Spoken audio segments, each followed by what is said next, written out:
Cultura popular. La gráfica. Tu sonido. Nuestro sonido.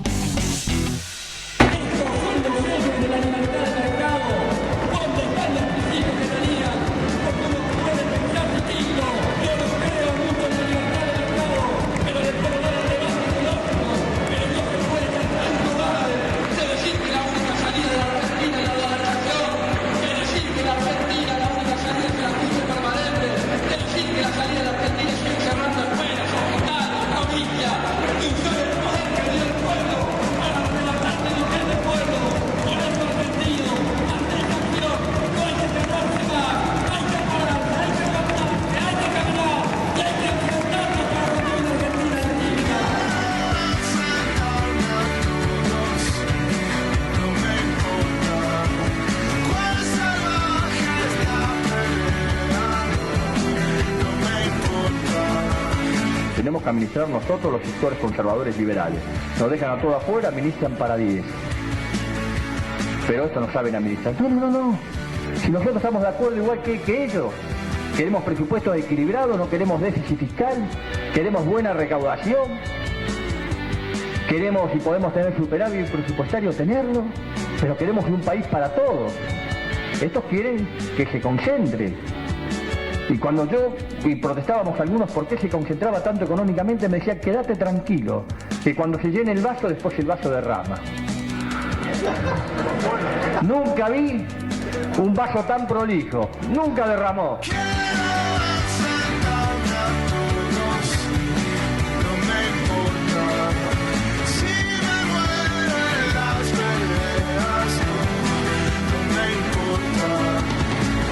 No hay que tener miedo a que digan que la política está desprestigiada. La tenemos que volver a prestigiar, la tenemos que volver a conectar con la sociedad y con la gente.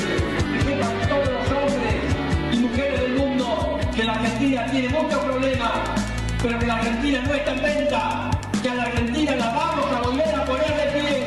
No aceptar más condicionamiento. Si quiere el pueblo de acuerdo con la Argentina, tiene que hacer un acuerdo para el crecimiento, para adelante, para la chica que está hablando. Por eso digo que quiero ser presidente y ministro de Economía. Basta de dirigentes que son empleados de los bancos y las entidades financieras. Y esos presidentes después son empleados de los banqueros y del poder financiero de turno. Venga, prefiero caminarme las calles, prefiero volver a pegar con engrudo, prefiero volver a pintar con aceite las paredes. Esto es esfuerzo de titanes.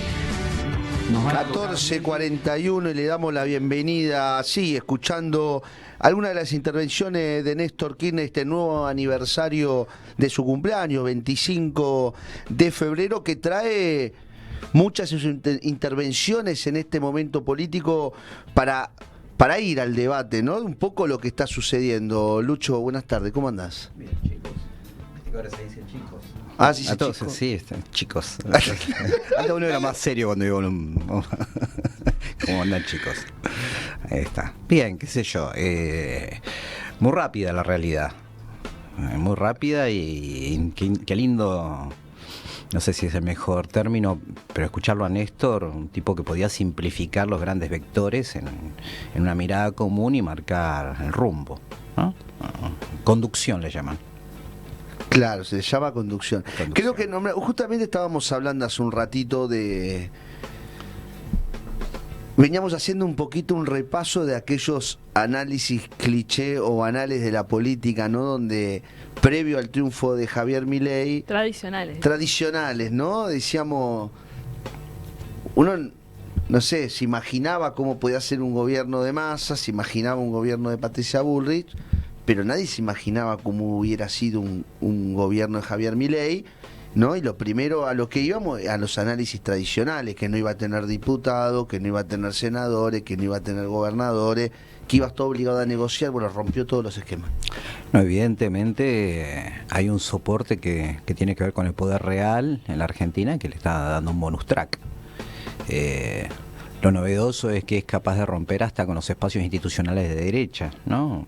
Esta entente surera entre gobernadores de distinto pelaje es una cosa rara, bueno, teniendo en cuenta que el más cáustico de los gobernadores es Nachito, como dice Milei, no es precisamente Camilo Cienfuegos, ¿no? Es un tipo bastante reactivo, encolumnado en el sector de Bullrich, de la interna del PRO, pero bueno, evidentemente es un tipo muy difícil de encasillar. Y a veces da esa sensación de que no le interesa nada y cuando está gobernando como si fuera su último minuto. Y siempre es su último minuto, con lo cual está siempre yendo a fondo con el acelerador. El tema es cómo nos paramos nosotros frente a eso y cómo empezamos a despejar si le damos pelota a la hipoteca de la patria o al Ali Espósito. Ahora, en eso, por eso elegimos recordar a Néstor en su aniversario de su nacimiento, ¿no? Hace un montón dialogábamos un poquito en el marco también de un homenaje, no me acuerdo si fue en el marco de la muerte de Néstor, pero decíamos esto, ¿no? Que yo digo, Milei supo entender el contexto social, supo entender ese electorado. Lo traigo esto porque digo, Néstor lo parió el 2001 y también podemos decir que supo entender la sociedad a la cual iba a gobernar, y sobre eso, como dijiste vos, con conducción logró elaborar la línea para construir, ¿no? ¿Cómo estás viendo vos esto, Lucho, socialmente? Porque recién lo charlábamos. Yo digo, ¿tiene todavía un plafón de la sociedad enojado con la política que le permite acelerar con esto? ¿O acelera porque sabe que eso tiene un tiempo de duración? Yo creo que las dos cosas. Porque es ensayo y error lo que está él haciendo, ¿no? Está conduciendo de hecho y sobre la base de cierto espontaneísmo. Se advierte todo el tiempo, pero es un poco las dos cosas. No sabe si cada minuto es su último minuto, pero a la vez ve que los espacios tradicionales de la política, y no quiero encasillarlo peyorativamente a la política, porque dentro de la política hay distintas formas de construcción y per se yo reivindico la política, pero la política en todas sus vertientes no está pudiendo encontrarle el punto de respuesta a esto, y hay como una suerte de falta de discurso, no lo digo único en el sentido homogeneizador, sino en los términos de tener una conducción que realmente encolumne las organizaciones populares detrás. Esto yo creo que está como una suerte, no sé si un espacio de vacancia, tampoco quiero dar nombres propios porque son casi evidentes lo que estoy sugiriendo, pero hay ahí un espacio sobre el que se está moviendo Milei, y el campo popular por momentos también parece una suerte de confederación de minorías. Y esta es la diferencia con el campo popular, el movimiento nacional popular, llámalo peronismo, llámalo kirchnerismo, llámalo como quieras, que escuchabas a Néstor y Néstor conducía desde un proyecto nacional. Y vos fíjate la diferencia que había con comienzos de este siglo, que generalmente cuando se lo criticaba el kirchnerismo se lo criticaba desde los particularismos, de las especificidades. Desde cuando empezabas a hilar finito decían, no, acá falta la sintonía fina para llegar a logros mayores. Pero había un gran discurso que conducía al conjunto. Con el tiempo yo creo que se ha ido afinando ideológicamente esos discursos, esas miradas específicas, particulares, pero hemos dejado de ver el conjunto. Ha faltado esa mirada de conjunto, aquel o aquella que pueda ver la cancha completa. Y por eso digo, somos más que todo una confederación de minorías, y una confederación de minorías cuesta llevar adelante una respuesta frente a tal embate de la ultraderecha. Lucho, no sé si estuviste viendo las últimas encuestas que salieron la semana pasada, está la de Suban Córdoba y otro par de consultoras que mostraban la imagen de Milei. Bueno, mismo él hizo una encuesta en Twitter y la perdió, ¿no? Javier Milei, de que perdía mucha imagen positiva, y se dice que la democracia a la fecha es el gobierno que más imagen positiva perdió en 2 meses. ¿Cómo lo ves vos, que también sos docente y tenés mucho contacto, supongo, cotidianamente con el debate, el diálogo también con los jóvenes? ¿Cómo ves vos realmente la imagen de Milei hoy en la población? La veo mal, pero sobre todo porque uno se mueve en determinados espectros donde hay cosas hay certidumbres que se están perdiendo en el ámbito universitario, en el ámbito docente, en el ámbito sindical, el mundo del trabajo formal. Son espacios de certeza. Se ha construido todo un escenario de incerteza, y obviamente ahí hay no solamente insatisfacción, hay miedo. Creo que ahí es claro que ha perdido su nicho, o ha perdido su posibilidad de expandirse en esos sectores. Igual creo que la credibilidad, la imagen es un campo de disputa, y a este señor le importa 3 carajos. Me parece muy atinada esta observación de los últimos días que hablan del algoritmo de Irigoyen. Creo que construye su propia realidad, hay una construcción de sentido en torno de una realidad paralela, los distintos multiversos que tienen que ver con esto de la posverdad, ¿no? Milei se montó en esta manera de construir sentido, y de esa manera llegó a ser el personaje que es. Así que no creo que le interese mucho qué es lo que opinan distintos sectores de la sociedad. Lo que sí veo es una gran confusión.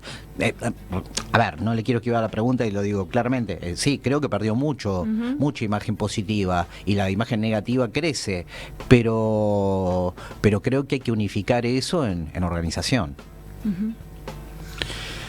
Ahí la semana pasada, Lucho, se terminó de conformar, visto me interesaba charlarlo con vos, se terminó de conformar la bicameral que va a tratar el DNU.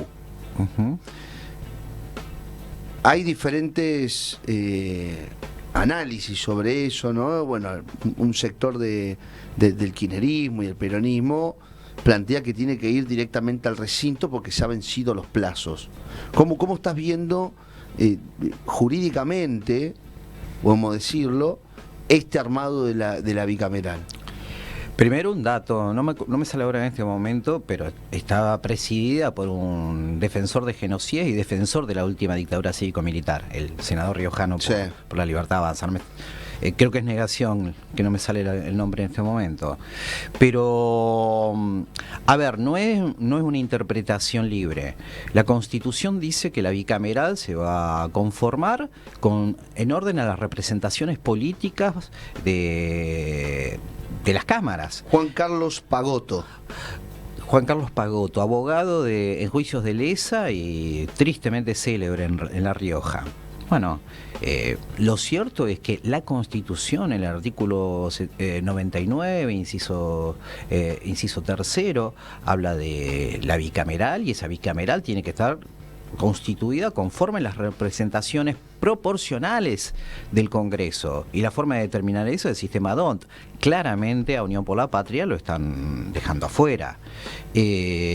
Por otra parte está la ley 26.122, que es, para bien o para mal, hoy por hoy es la que regula el procedimiento para llevar adelante la ratificación, validar o no los decretos de necesidad urgente. Y la propia Constitución establece 2 plazos de 10 días, y todos los plazos están vencidos. Lo que pasa es que cuando esos plazos están vencidos, la ley 26.122 dice claramente que está habilitado para actuar el Pleno. Es decir, eso lo tendría que tratar hoy directamente la Cámara de Diputados en pleno y la Cámara de Senadores en pleno. Es decir, ya no es un tema de la comisión bicameral. Pero de hecho, hoy metió 3-4 DNU, Milei, sigue. Lo que sucede es que está vigente todavía el decreto de necesidad y urgencia del 70 del 2023, que es del 20 de diciembre, y está haciendo estragos ese decreto. Por eso, para que, esto que dijiste de los DNU que sigue sacando Milei, ha quedado demostrado que la caída de la ley ómnibus no le importó nada tampoco, siguió avanzando. Claro, ejemplo, lo del INADI, estaban en la ley ómnibus y ahora lo cierra igual. La paritaria nacional docente estaba ahí y de hecho no la está convocando porque la vació. Exactamente.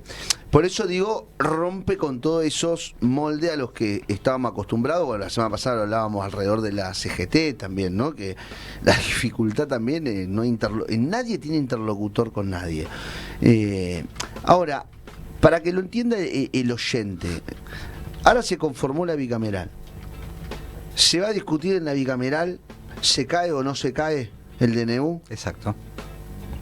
Y de ganar que el DNU queda, ya está, no se va a discutir en el recinto. Sí.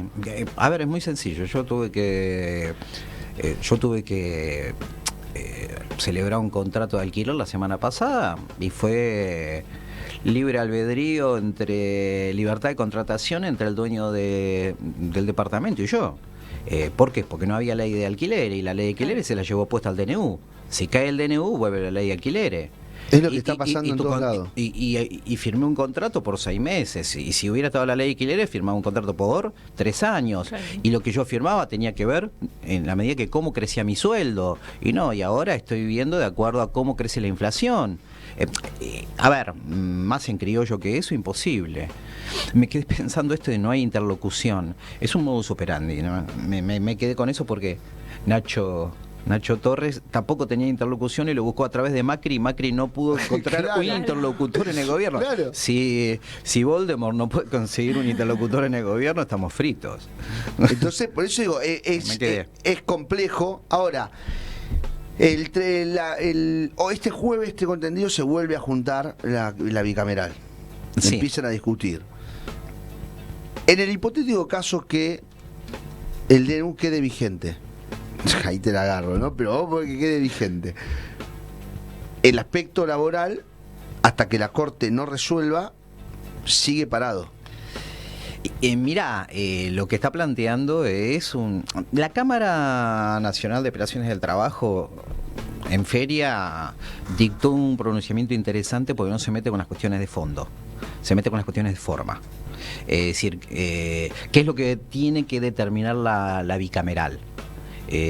La bicameral no se puede meter en las cuestiones de fondo, tiene que meterse en las cuestiones de forma. A ver, me interesa. Esto es así. A ver, ¿cuándo se habilita la posibilidad de un DNU? Cuando existieran circunstancias excepcionales que hacen imposible convocar al procedimiento ordinario de formación de las leyes. Eso dice la Constitución. Con lo cual, lo que tiene que analizar la Comisión Bicameral es si está dada realmente esa excepcionalidad. Lo que nosotros vulgarmente decimos si es necesario y es urgente.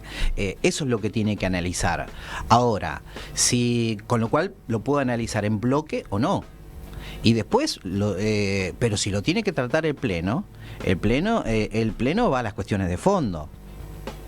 Va a las cuestiones de fondo. Mirá, acá el periodo de prueba era de 3 meses y pasó a 8 meses. ¿Qué pasa con esto? Acá se restringe el derecho de huelga con el artículo 97, con los servicios de importancia trascendental y con los servicios esenciales. Y ahí vas a la cuestión puntual. El Pleno puede meterse en las cuestiones sustantivas.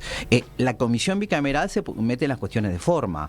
Yo no aliento ninguna expectativa con la Comisión Bicameral por cómo está conformada, por la forma en que han ninguneado a la representación de Unión por la Patria y porque quieren discutir todavía DNU de... Sí, hoy estaba escuchando eso. Quieren discutir los DNU de la pandemia y es la mejor manera de hacerse los tontos en el medio de este desmadre. No da.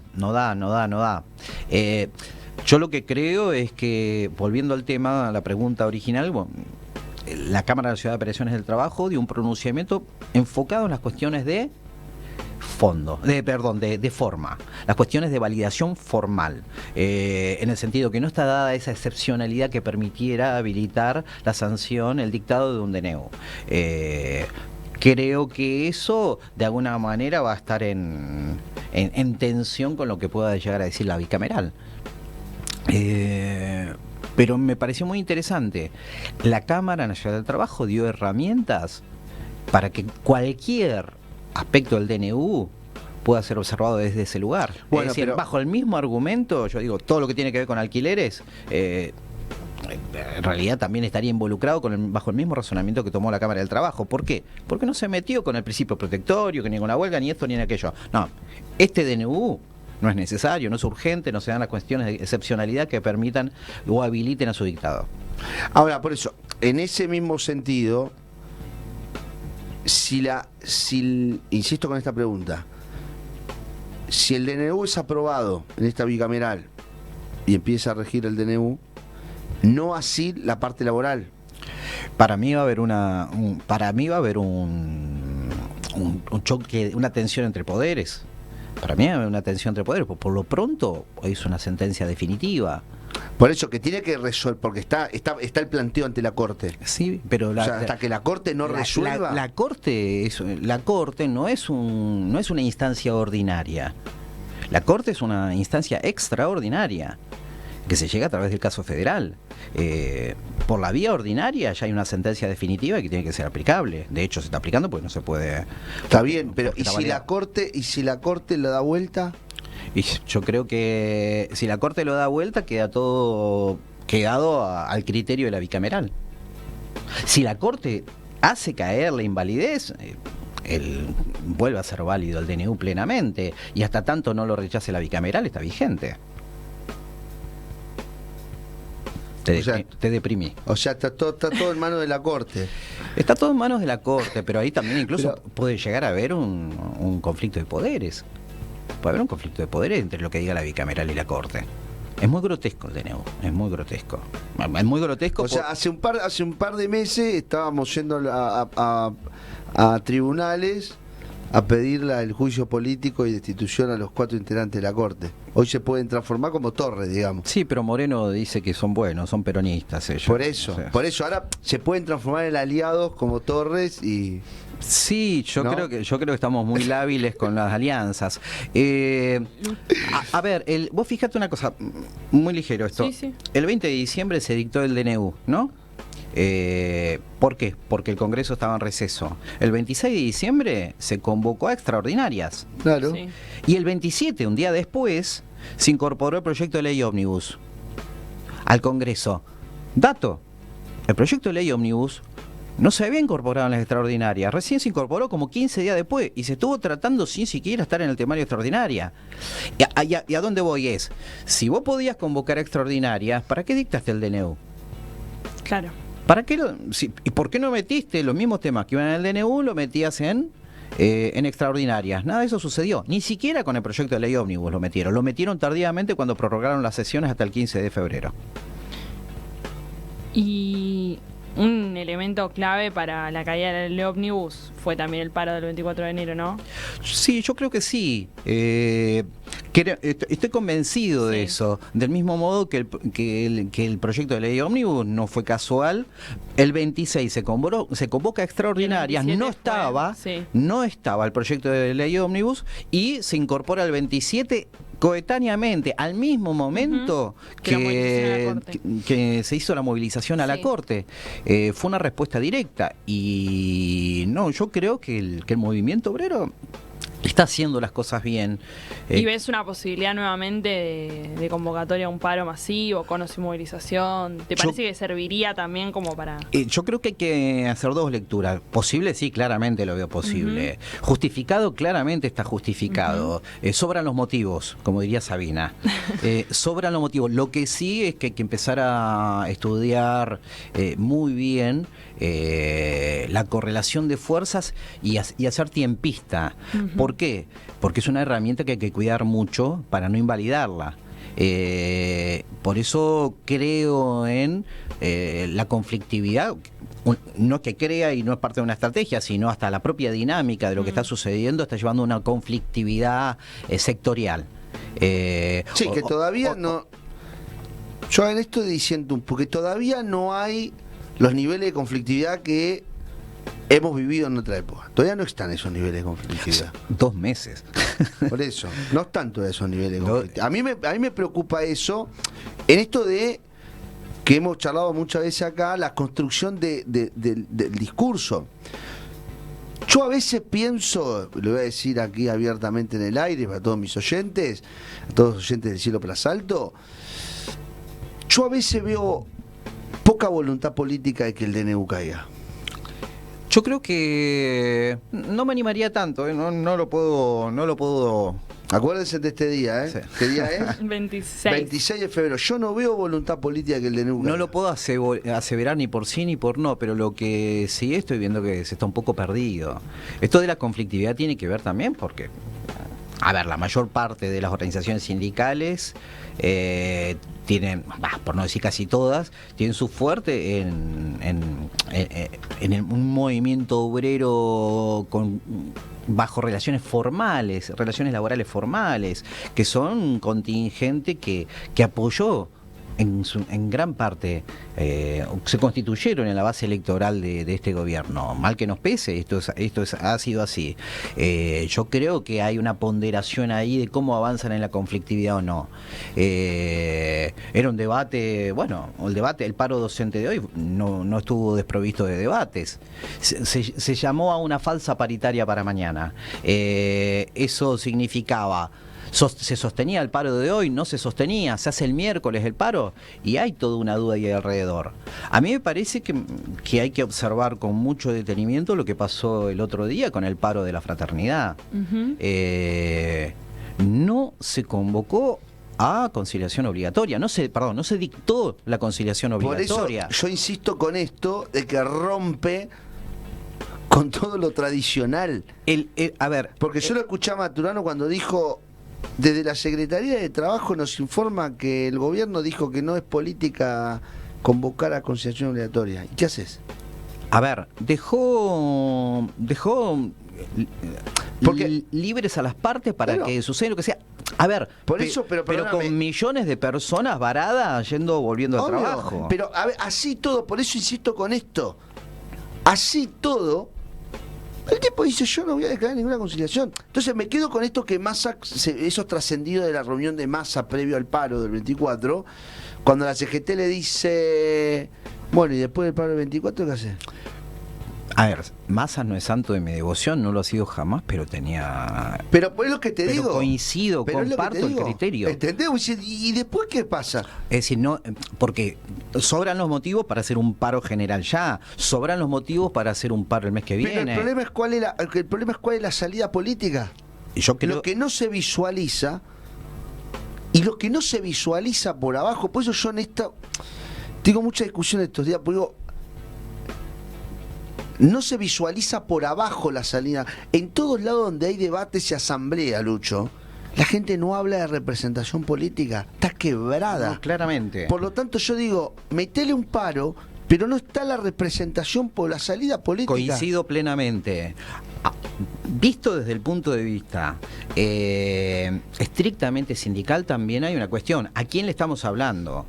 Porque hay una lógica endogámica donde nosotros le hablamos a nuestra militancia más esclarecida, la más movilizada, pero tenemos que hacer un puente a la sociedad. Digo esto porque ¿para qué sirve un paro? Un paro sirve fundamentalmente para crear sentido y esclarecer al conjunto de que tu reivindicación es justa. También es eso, además de agredir a la patronal. Pero si vos no tenés capacidad de seducir, de esclarecer, de incorporar a la sociedad con una mirada favorable a tu propio reclamo, estás complicado. Y eso de alguna manera puede llegar a generar una tensión. Eso digo con los paros sectoriales, ni que hablar con un paro general. Eso se tiene que construir. Yo creo que, yo no creo que la sociedad hoy esté sensibilizada con el conflicto docente. Para dar una idea, yo soy docente universitario. La inflación de enero fue del 20,6%. El ofrecimiento fue del 6%. Claro. Del 6%. Abundan los motivos. Pero, bueno, ¿qué tenemos del otro lado? Vas al salario, vas a la discusión del Consejo del Salario y dicen: no hay nada. ¿Entendés? No, eso fue escatológico. Bueno, pero digo, esto es sobre lo que... Entonces ahí donde yo digo, se nos acaba el tiempo, Lucho, pero digo... Hay un plafón social, hay algo que está roto, que no logro visualizarlo por dónde viene. Evidentemente lo que está roto entre la sociedad y la dirigencia política, que decís: Milei se está haciendo la fiesta. Sí. Se está haciendo la fiesta. Porque es imposible, voy a decir, Loco, no te imaginás ni 2 días un tipo gobernando así.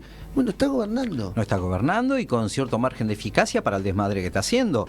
Creo que nos seguimos moviendo reitero, volviendo al principio.